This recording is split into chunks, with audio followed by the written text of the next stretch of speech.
Twitter mem-PHK 3.000 karyawannya dieksekusi langsung oleh Elon Musk. Kemudian perusahaan Meta holdingnya Facebook mem-PHK 11.000 karyawannya. Kemudian Amazon mem-PHK 10.000 karyawannya. Dilanjut lagi HP mem-PHK 6.000 karyawannya. Kemudian Alphabet holdingnya Google mem-PHK juga 10.000 karyawannya. Apple Incorporation berencana juga mem-PHK 10.000 karyawannya. Terus hal ini berlanjut di belahan dunia dimanapun termasuk Shopee, Goto, Ruang Guru mulai mem-PHK karyawannya di Indonesia. Akan terjadi banyak pengangguran karena efek PHK ini sudah diramalkan sejak 6 bulan yang lalu di berbagai media dan dilakukan oleh banyak pengamat. Sekali lagi, saat ini mulai terjadi.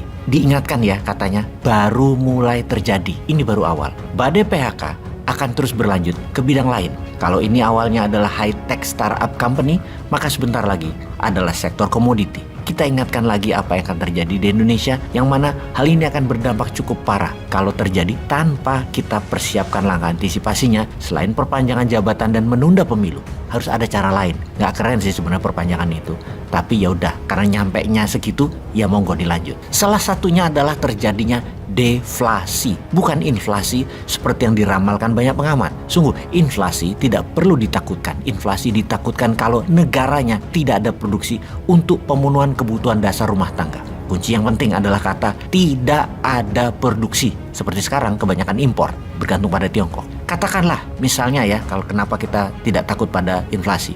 Katakanlah misalnya inflasi 50%, artinya harga telur tadinya Rp20.000 sekilo, sekarang jadi Rp30.000 sekilo. Itu inflasi namanya. Lalu menyelesaikannya dengan bagaimana? Dengan meningkatkan produksi. Apa yang dimaksud dengan peningkatan produksi? Misalnya, seorang ibu penjahit bisa menjahit 3 potong baju sehari. Yang dimaksud dengan meningkatnya produksi adalah kalau dalam sehari dia bisa membuat 10 baju, maka produksinya meningkat 20%. Dan sektor UKM itulah dengan printing money kita bantu. Kalau MMT, produksi yang meningkat 200% tidak akan pernah takut pada inflasi 50% sekalipun. Inilah yang akan terjadi kalau di tahun depan produksi tidak meningkat. Artinya bukan inflasi jadi yang ditakutkan negara kita, yaitu stagflasi. Stagflasi tidak akan pernah selesai dengan memberi BLT atau create demand, tetapi bisa selesai dengan meningkatnya produksi di skala massal agar barang jadi murah. Kita kembali dulu ke deflasi, penurunan harga. Deflasi ditakutkan oleh negara produsen atau negara penghasil.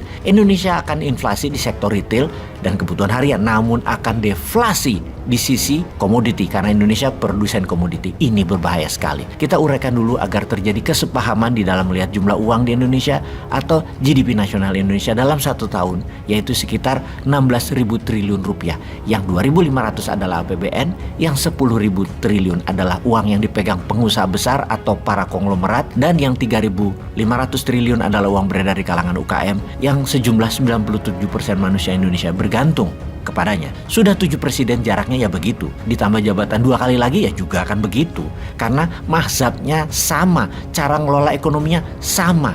Yang beda mazhab aliran ekonominya yang paling telak hanya MMT-nya Newmind, di mana idealnya angka tersebut adalah 10.000 triliun APBN, 10.000 triliun rupiah adalah untuk oligar, dan 10.000 triliun rupiah untuk UKM. Kue ekonomi dibagi rata.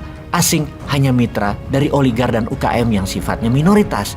Juga mereka asing tidak boleh masuk sektor hulu, smelting, hingga refinery sumber daya alam, apalagi mayoritas kepemilikan asing seperti yang selama ini terjadi. Jadi, kita masih akan menikmati hal ini selama 2 tahun ke depan, yaitu oligar, penguasa 10.000 triliun yang bergantung pada komunitas, kemudian batubara, nikel, CPO, kelapa sawit yang terbesar dari total ketiganya bisa mencapai 3.000 triliun per tahunnya. Juga hasil sumber daya alam lainnya.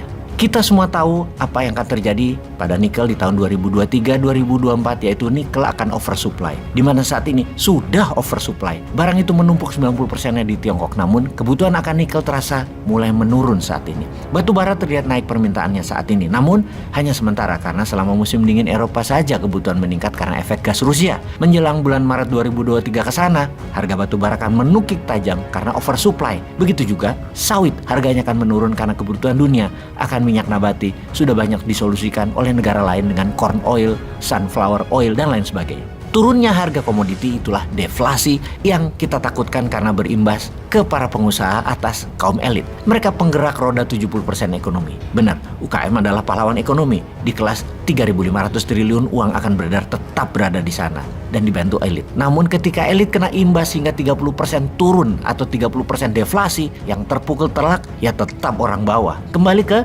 strategi PHK di perusahaan yang disebut di awal. Hal ini lebih dilakukan untuk mengurangi biaya tetap, reduce cost. Di musim dingin atau winter time, secara natural semakin besar pohon, maka semakin banyak daun yang dirontokkan. Mereka mengurangi biaya, mereka harus menghemat tenaga. Dan kalau posisi Anda daun, pastilah ditebang, pastilah dirontokkan. Kalau Anda batang atau cabang, apalagi akar perusahaan, Anda tidak akan dipotong. Tidak ada sinar matahari untuk fotosintesis yang membantu pertumbuhan pohon. Sedikit sekali cahaya sinar matahari tersebut setiap harinya di musim winter, paling lama hanya 6 jam. Maka perontokan daun adalah solusi untuk tumbuhan tetap hidup. Tahun 2023 dan tahun 2024 adalah winter panjang bagi ekonomi. Bukan cuaca yang dimaksud winter kali ini. Harga BBM sulit turun walaupun perang di Ukraina selesai. Minusnya negara Tiongkok bertumbuh di tahun 2022 ini. Yang mana Tiongkok adalah negara ekonomi terbesar di dunia.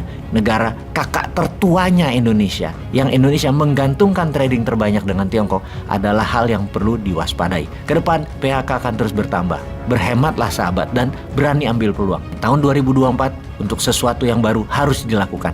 Jangan biarkan tidak ada perubahan terjadi.